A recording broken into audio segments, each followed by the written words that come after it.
येथील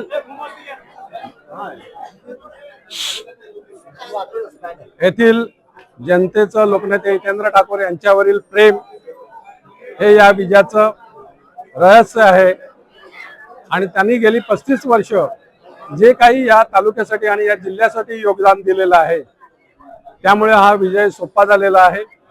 त्याचप्रमाणे त्यांच्या आव्हानाला प्रतिसाद देणारे महाराष्ट्र प्रदेश काँग्रेसचे सपकाळ साहेब असतील, माननीय राजसाहेब ठाकरे असतील, माननीय उद्धवजी ठाकरे असतील किंवा आंबेडकरी जनतेचे सर्व नेते असतील, त्या ज्यांनी या निवडणुकीमध्ये सहकार्य केलं, प्रत्यक्ष अप्रत्यक्ष मदत केली।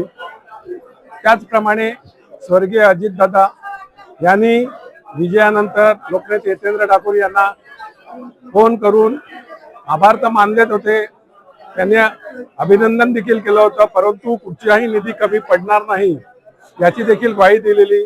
त्याचप्रमाणे आपले दुसरे उपमुख्यमंत्री माननीय एकनाथजी शिंदे साहेब यांनी देखील अभिनंदन करताना लोकनेते हितेंद्र ठाकूर यांना सांगितलेलं का कुठचाही निधी तुम्हाला कमी पडणार नाही, सहकार्य लाभेल। त्याचप्रमाणे आपले मुख्यमंत्री माननीय फडणवीस साहेब यांनी देखील या तालुक्याच्या जिल्ह्याच्या विकासासाठी सहकार्य करण्याचा शब्द दिलेला आहे। आणि या सर्व राज्य सरकार आणि सर्व पक्षीय नेत्यांनी आपल्या या वसई तालुक्यावर कृपादृष्टी ठेवून लोकनेते हितेंद्र ठाकूर यांना शब्द दिलेला आहे।